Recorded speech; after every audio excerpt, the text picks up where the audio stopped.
Impression 3D, co-création, Fab Lab, une page de la création est clairement en train de se tourner. Désormais, le consommateur ou le citoyen, ça dépend comment on se place, se transforme en makers. Aidé d'une innovation à portée de main, il ne se contente plus de consommer les œuvres créées, mais de le réaliser lui-même, ce qui fait aujourd'hui une grande différence. Avec ce comportement de plus en plus systématique et inséré dans notre quotidien, c'est toute une économie qui va devoir s'adapter à cette nouvelle donne. On parle maintenant d'un makers mouvement qui est en train de simplement, non pas, ce n'est pas encore une lame de fond, mais ça arrive tranquillement, avec les professionnels, et puis après, ça va tranquillement, je pense, déborder sur les consommateurs. Un petit chiffre, juste pour resituer tout ça, l'impression 3D, qui est un peu justement le fer de lance de ce maker mouvement, est un marché qui, en 2020, sera aux alentours de 8,41 milliards de dollars, ce qui est juste énorme. Et donc, pour parler de ce sujet qui est très intéressant, je vais appeler avec moi Berthier Luit, qui est le président et fondateur de la FabShot et le producteur de l'événement Makers Fair.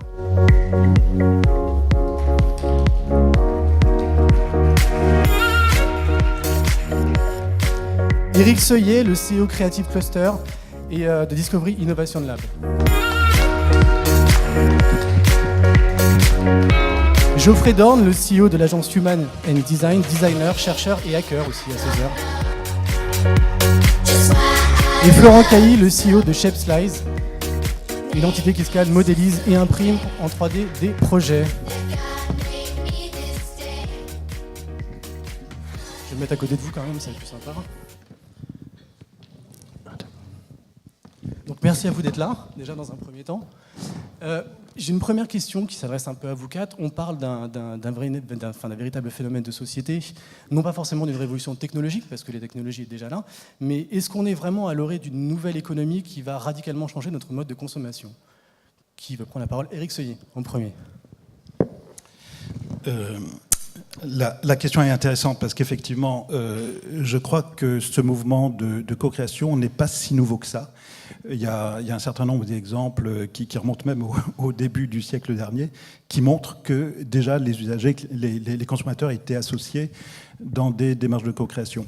Alors, ça a été popularisé et mis en exergue surtout par un peu le théoricien de la co-création qui s'appelle Eric Von Hippel, aux États-Unis, qui travaille au MIT, à la Sloan School of Management, qui a beaucoup travaillé pour 3M et qui a écrit un bouquin qui s'appelle Democratizing Innovation et qui raconte ça. Alors, mais ça remonte déjà à une dizaine d'années. Ce qu'on peut, à mon avis, constater, c'est une accélération de ce mouvement des makers. Voilà. Alors, pour répondre à la question, c'était donc en germe déjà depuis assez longtemps. Simplement, on voit aujourd'hui une sorte de saut quantique qui est provoqué probablement par les nouvelles technologies, par l'impression 3D qu'on a vu, et qui accélère et qui démocratise justement toute cette co-création, cette fabrication, ce mouvement des makers. D'accord. Justement, en revenant à l'impression 3D, Berthier, vous êtes donc à l'origine de la FabShot, pardon. Vous vendez donc des solutions digitales d'impression et de prototypage, parce qu'il faut quand même savoir que l'impression 3D n'est au final que du prototypage, on est d'accord? On essaie de vulgariser. Ce sont des machines de prototypage rapide, les imprimantes 3D. Le mot d'imprimante 3D, il a été fait pour démocratiser le concept et frapper les esprits, plutôt que machine de prototypage rapide par fabrication additive, qui est la description exacte, mais un peu rébarbative du procédé. Comme l'intervenant précédent, comme Frédéric le montrait juste avant, il y a aujourd'hui on arrive à fabriquer des objets avec des matières qui sont commercialisables, l'argent, l'or notamment, le titane, tous les autres matériaux sont encore des matériaux pour le prototypage. Oui, les objets en plastique, les objets en résine, ça reste des solutions pour les industriels, pour le prototypage. Mais pour revenir sur votre première question et sur la manière dont le changement se fait, vous avez choisi comme titre Do It Together, qui est effectivement un des sujets que je développe dans d'autres conversations. En fait, le mouvement du do-it-yourself, du faites-le vous-même, il y avait une association du faites-le vous-même qui est apparue en 1955 en France, mais avant ça, depuis plus longtemps, le système D, le bricolage, c'est inhérent à l'humain. Mais le mouvement, le changement, il se fait, la bascule en l'an 2000, avec l'apparition sur Internet du contenu généré par les utilisateurs, le site web de Leroy Merlin, par exemple, qui laisse en fait, dès l'an 2000, le contenu est généré par les utilisateurs, qui explique comment monter un mur de pierre, comment faire sa peinture, comment faire son carrelage. C'est pas Leroy Merlin qui écrit, ce sont les utilisateurs qui animent la communauté. Le contenu généré par les utilisateurs, c'est le web 2.0.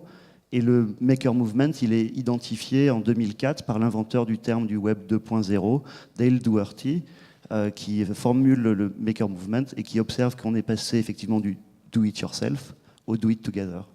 Et c'est amplifié évidemment aujourd'hui avec Facebook, Twitter et les réseaux sociaux. Ok. Et tout à l'heure justement, vous parliez de démocratisation. Vous êtes au cœur actuellement de ce nouveau marché. Ça ressemble à quoi exactement la démocratisation de ce type de marché ? C'est quoi ? C'est plutôt professionnel ? On a des consommateurs qui commencent à arriver, qui commencent à consommer ? Ou est-ce que toutes les personnes ici, par exemple, peuvent à un moment donné avoir accès à vos machines et pourraient les utiliser assez facilement et y trouver un intérêt ? Ou est-ce que c'est encore un peu trop tôt ? Alors oui et non. L'imprimante 3D pour tout le monde, qui est un mythe véhiculé par les journalistes, je ne crois pas que ce soit dans toutes les maisons. D'abord parce que la plupart des gens ne savent pas faire de 3D, comme Frédéric le montrait précédemment, ça demande quand même un petit peu de pratique. Néanmoins, des machines à disposition de tout le monde, des machines pour les professionnels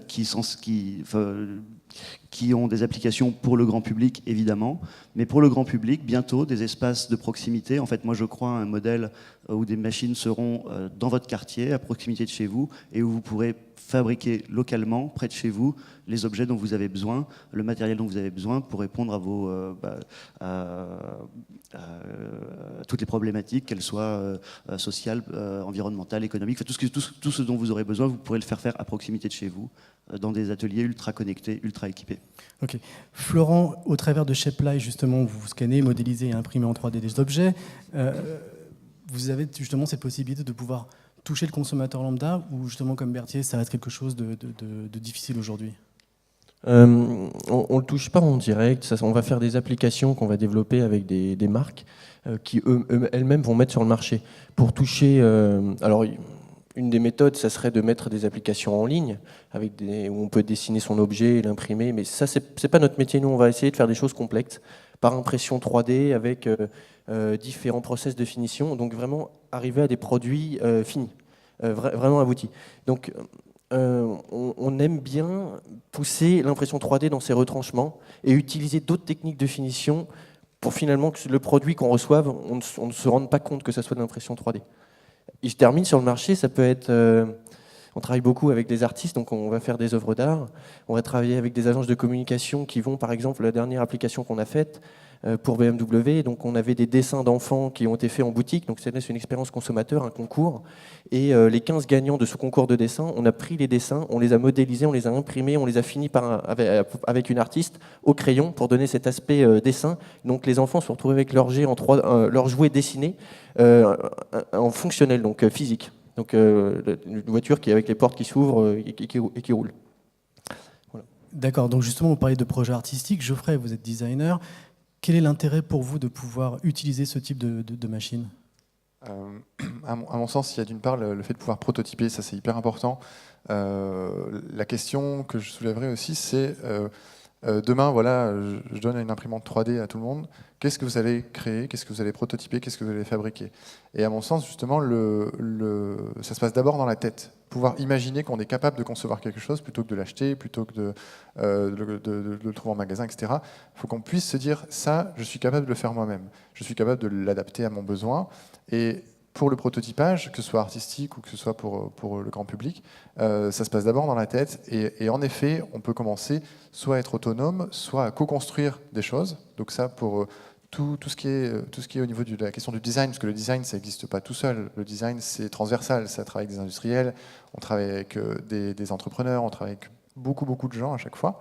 Et l'idée, c'est de pouvoir arriver à mettre dans la tête de toutes ces personnes que voilà, on va pouvoir ensemble faire les choses plutôt que de passer dans des circuits classiques de consommation. Donc il y a une forme de pédagogie à mettre en place ? Il y a une forme de pédagogie en quelque sorte, de façon collective et de façon individuelle aussi. C'est aussi un regard critique qu'on peut émettre sur la société. Après, évidemment, comme tu le décrivais, c'est très intéressant. C'est un petit peu comme les cybercafés. À l'époque, on n'avait pas Internet à la maison et on a eu des cybercafés. On allait au cybercafé apprendre à se servir d'Internet, apprendre à vendre quelque chose sur Internet. Et puis voilà. Et puis un jour, on a eu Internet à la maison et aujourd'hui, on ne va plus jamais ou très rarement dans des cybercafés. Et pourtant, bon, ils se sont diversifiés. Peut-être qu'un jour, on aura des imprimantes 3D dans les cybercafés. Et voilà. Et je pense que ça va changer petit à petit et on aura des lieux comme ça de fabrication. Et peut-être que petit à petit, ça rentrera dans les maisons. Mais on a encore, à mon sens, le temps, et notamment, c'est dans les idées que ça va se passer.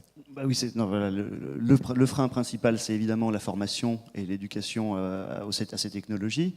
Il y a quelque chose qui est vrai néanmoins, c'est que quand on a donné à quelqu'un le pouvoir de créer des objets soi-même, à partir de ce moment-là, on peut pas lui retirer, quoi. Et c'est ça, il y a dans cet élan, dans ce mouvement, cet optimisme qui, moi, me passionne, et qu'effectivement, quand on a libéré le frein et qu'on a donné aux gens le pouvoir de faire des choses, et ben c'est soudainement c'est comme un robinet qui coule qu'on ne peut pas fermer.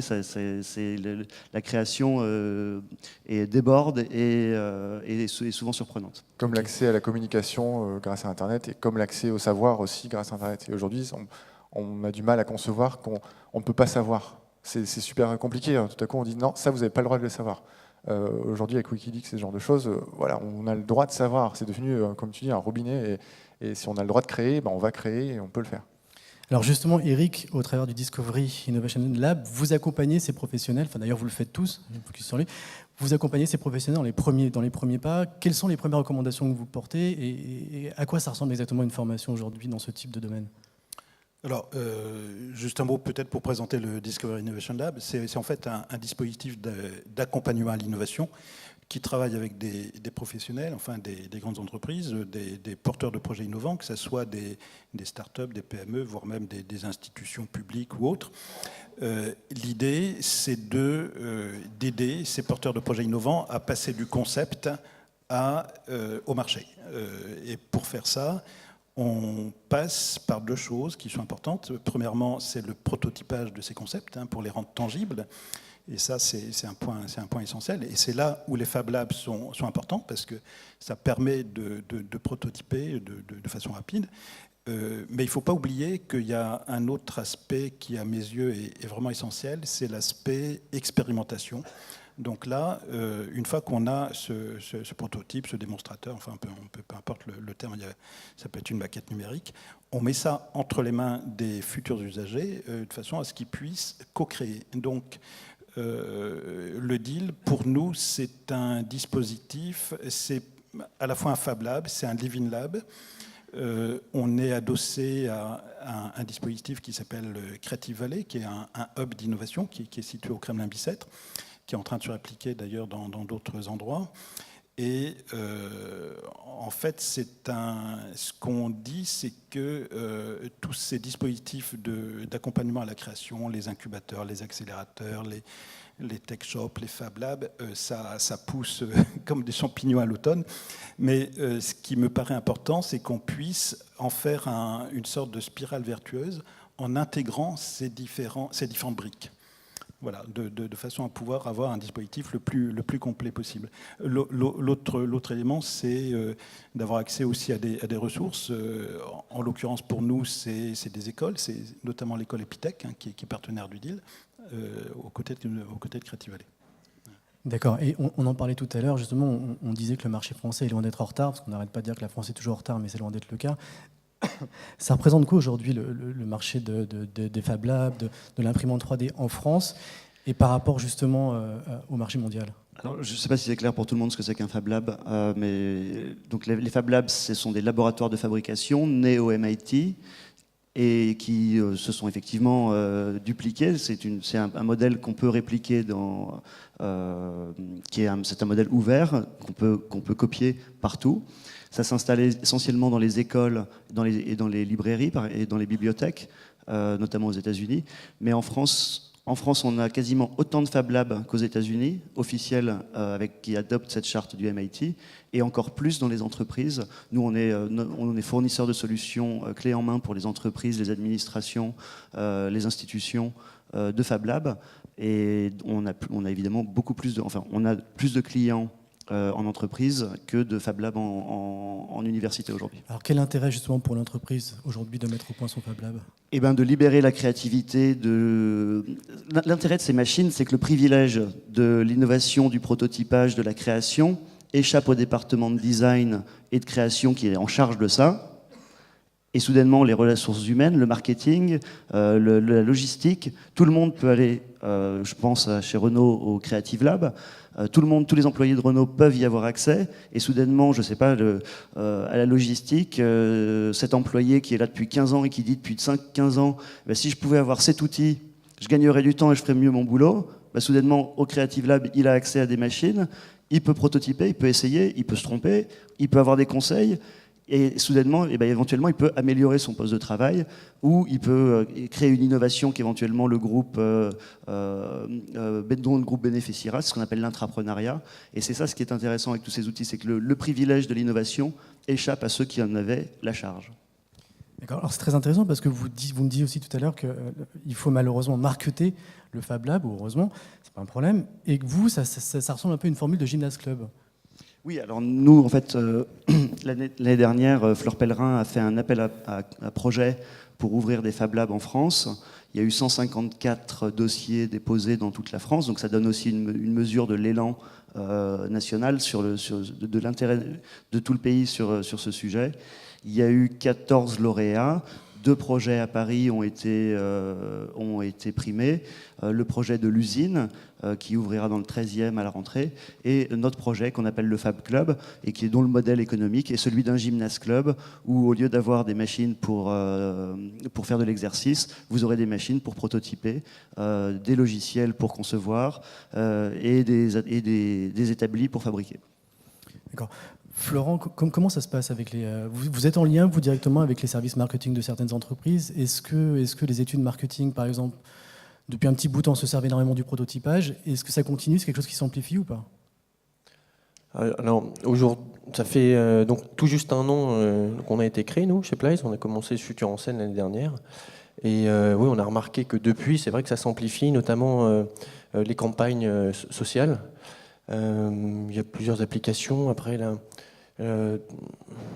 la création, alors l'implication du consommateur aussi dans la création du produit. Globalement, oui, ça se développe. Ouais. Superbe. Geoffrey, une dernière question parce qu'il nous reste déjà malheureusement que 5 minutes et j'aimerais bien donner la parole aux personnes. On est en train, avec ce Maker Movement, on est en train de voir arriver une nouvelle forme de créativité et de création. Quelle image ça peut avoir et comment cela peut se mettre en place dans les années à venir? Parce que vous, en tant que professionnel de la créativité, vous avez forcément accès, mais c'est une créativité qui va être donnée à tout le monde. Ça va ressembler à quoi exactement? Alors justement, cette créativité qui peut être donnée à tout le monde, c'est très riche, très intéressant. Et d'un autre côté, comme tu le soulignais, on ne sait pas forcément faire de la 3D. Les gens ne savent pas forcément faire de la 3D. On ne sait pas forcément se servir des machines. Donc il y a tout un apprentissage. Et d'autre part, c'est quel est le processus pour créer un objet? Pour créer un produit, un objet, ou alors juste un petit bout en plastique que je vais rajouter à une armoire Ikea parce qu'elle est cassée ou j'en sais rien. En tout cas, c'est quoi le processus? Et pour moi, il va falloir mettre en place des méthodologies qui peuvent être inhérentes au monde du design ou des méthodologies en tout cas qui sont créatives et qui vont pouvoir permettre d'arriver à notre propre but. Donc, à mon sens, l'avenir, d'une part, il y a les machines, c'est hyper important. D'autre part, vont se mettre en place des méthodologies d'apprentissage, des méthodologies de création, comme je disais tout à l'heure, pour pouvoir arriver à se dire « Ok, j'ai eu mon idée, j'arrive à penser que je peux créer la chose, et maintenant, comment est-ce que je vais mettre en phase mes idées avec mes moyens pour ensuite arriver à l'objet finalisé, ou au prototype en tout cas finalisé ». Et donc, ça va être vraiment, à mon sens, une bascule qui va s'opérer avec les méthodologies, comme on a appris à utiliser Internet. On va apprendre à utiliser et on va apprendre à créer. On a appris à créer sur Internet, on va apprendre à créer avec ces machines. Et à l'avenir, j'espère en tout cas que, tu parlais d'entrepreneuriat tout à l'heure, c'est à mon sens le côté création à l'intérieur de sa communauté, à l'intérieur de sa famille, à l'intérieur de sa propre entreprise. Et donc, ça va être aussi un regard qu'on va porter sur les lieux qui nous entourent pour pouvoir, et les gens qui nous entourent pour pouvoir leur apporter des choses meilleures, des choses différentes, des choses plus ludiques, plus poétiques, plus agréables, pour aussi enrichir notre quotidien. Ok, merci. Il nous reste à peu près 3 minutes. Est-ce qu'il y a des questions dans la salle? Quelqu'un veut poser une question?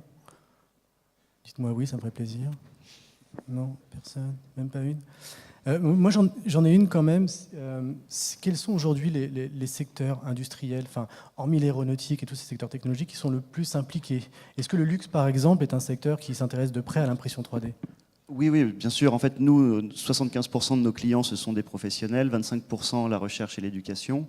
Et dans les professionnels, ça va d'artisans bijoutiers à Châteauroux aux plus grands groupes de luxe présents sur les Champs-Élysées. Quand on fabrique des chaussures, quand on fabrique des sacs à main, quand on fabrique de la joaillerie, de la bijouterie, quand on fabrique du packaging, on prototype. Et là aussi, l'impact de ces technologies, c'est que le coût du prototype a aussi beaucoup baissé. Et le rythme du prototype et la protection de sa propriété intellectuelle, tout ça est complètement bouleversé par le fait qu'on a une machine de prototypage qu'on appelle personnelle, parce qu'elle est sur son bureau, comme on a un ordinateur personnel. D'accord, écoutez, musique de fin. Donc merci à tous. Merci à vous quatre d'avoir intervenu. Je profite que j'ai le micro pour vous inviter. Samedi et dimanche prochain, au 104, on organise un événement qui s'appelle Maker Faire. Il y aura 150 makers, du tricot à l'électronique, de la robotique, des drones. Et si vous voulez voir des makers qui essayent de changer le monde dans lequel on vit, c'est samedi, dimanche, de 10h à 18h, au 104. Exactement, car on est tous des makers en puissance en fait. Donc voilà. Tous des makers.